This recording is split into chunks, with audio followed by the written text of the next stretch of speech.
Alors, bonjour tout le monde dans cette nouvelle édition de 3 points de bourse technique de valeur et securities pour le 28 février 2022. Alors, comme c'est la dernière fois, on avait mentionné le fait qu'on a assisté à un croisement baissier sur deux moyennes mobiles du MASI, d'accord? On avait aussi signalé qu'on était sur cette ligne, d'accord, qui était une ancienne résistance devenue support, donc on anticipait un petit rebond vers les 13 800 suivi d'une baisse vers les 13 600. Alors, ce qui s'est passé, c'est que la pression vendeuse était beaucoup plus accentuée que prévu. Et donc, on a non seulement atteint les 13 600, mais plutôt cassé cette résistance, ce support, pour assister à une forte accélération après le dépassement de cette moyenne mobile, donc aux alentours de 13 500. D'accord. Donc, actuellement, on a effectivement tenté de toucher la moyenne mobile longue de 100 jours, donc ce qui est plutôt un élément négatif puisque c'est la première fois qu'on touche cette moyenne mobile depuis 2020, d'accord? Mais je dirais que ça pourrait être un point d'entrée pour nombreux investisseurs à long terme, surtout sur des valeurs qui ont un peu trop pris durant ces 9 derniers mois. D'accord? Donc, je dirais, bon, la question qui se pose actuellement, est-ce qu'on est sur la fin de la tendance haussière à exprimer lors des 2 dernières années? Donc, je dirais pas encore, du moment que cette moyenne mobile longue a pu tenir jusqu'à la date d'aujourd'hui. D'accord? Donc, je dirais qu'il faudrait plutôt patienter, attendre la réaction aux alentours des 13 450 et voir si va y avoir un renforcement de l'achat, donc aux alentours des 13 450 donc sur cette moyenne mobile, donc ce qui va inciter vers une poursuite haussière de l'indice, ou va y avoir un retour encore des vendeurs, et donc ça va pousser l'indice vers de nouveaux plus bas, et donc tester à nouveau la moyenne mobile longue de 100 jours. Alors, euh, bon, je dirais que bon, sur les 2 prochaines séances, je dirais qu'il va y avoir probablement des rebonds sur plusieurs valeurs, notamment sur le Ghost Capit, en plus que on assiste à des saturations des indicateurs et de l'atteinte des niveaux de survente, aussi bien sur les cycles que sur le stochastique.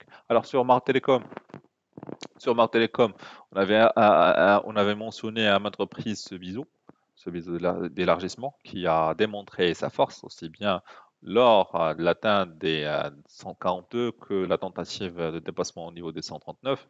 Alors pour l'instant, on est sur le bas de ce canal, d'accord? On est sur le bas de ce canal, donc je dirais que la probabilité de rebond sur les 139, sur ce 130, pardon, ce 130 est d'actualité, sauf qu'il faudrait aussi mentionner que la moyenne mobile courte, donc de 9 jours, joue un rôle de soutien ou de zone d'apparition des vendeurs. Donc, ça a été le cas au niveau de 139,5, au niveau de 138, au niveau de 130, 130, 137. Donc, je dirais qu'il faut attendre aussi de voir la réaction aux alentours de 134 s'il est rebond.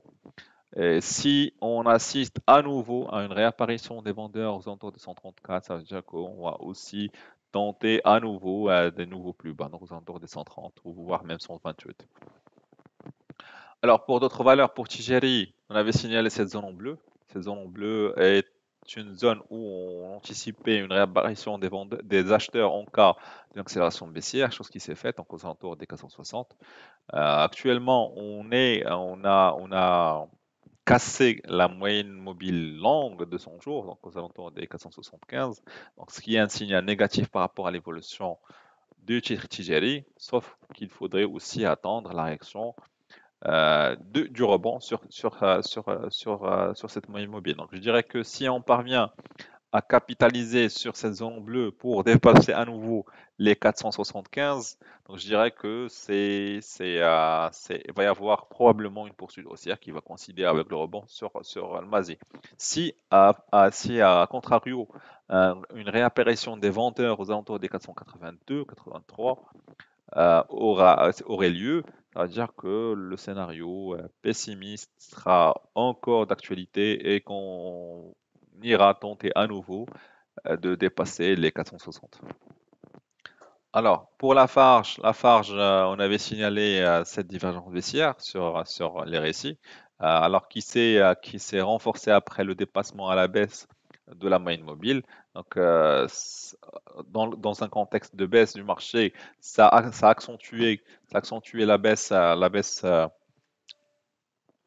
Je signale aussi le fait que Lafarge est en train aussi de buter sur sa moyenne mobile de 100 jours, donc à l'image du marché. Donc je dirais que ce sera aussi l'occasion pour des acheteurs qui ont raté le coach sur cette accélération de revenir sur la valeur. Donc je dirais qu'il faudra aussi être patient pour tirer Lafarge et que ce sera même un bon point d'entrée pour des investisseurs long terme. Donc, je dirais qu'il faudrait peut-être tenter de se positionner sur les 200, sur les 2270 et se renforcer avec un renchérissement de l'achat aux alentours des 2200. Voilà. Donc, pour d'autres valeurs, alors pour Doha, alors je signale des éléments plutôt positifs pour Doha. Alors, c'est vrai que Doha n'a pas pu dépasser les 12 dirhams. D'accord? À maintes reprises, première fois, deuxième fois, troisième fois. D'accord? Il est vrai qu'elle a cassé ce support, plutôt cette résistance devenue support. Sauf que si vous regardez avec moi sur l'OBV, on est en train d'assister à une accumulation dans un contexte de baisse. Donc, je dirais que c'est vrai qu'il y a eu un échec ou un échec de ce dépassement à la hausse, mais c'était une occasion pour des opérateurs de se renforcer sur la valeur. Et on est aussi dans un biseau d'élargissement sur le récit. Donc, je dirais que la confirmation de ce potentiel haussier devrait être avec un franchissement à la hausse de ce support, de cette résistance sur le biseau, donc aux alentours de 57. Et ce sera probablement avec cassure de cette ligne en vert et un renforcement des volumes. Donc je dirais, faites attention au volume. Si vous voyez qu'il y a un renforcement des volumes à l'achat entre les 11,3 vers les 11,50, ça veut dire qu'il y a une probabilité de dépassement du niveau des 12 dirhams, et donc ça va libérer le potentiel haussier de Jisr Doha. Alors, pour une autre valeur, l'une des valeurs les plus suivies de la cote actuellement, Alliance. Alors, on a effectivement confirmé notre potentiel aussi exprimé lors de la dernière fois. On a atteint la première cible aux alentours des 64,5. À ce niveau, on a assisté à une réapparition des vendeurs, donc à l'image de cette bougie, sauf que même si on assistait à une réapparition des vendeurs, les acheteurs tiennent toujours à la tendance en main. Et ça se confirme par, par cette configuration. Alors, effectivement, on a retracé une partie de cette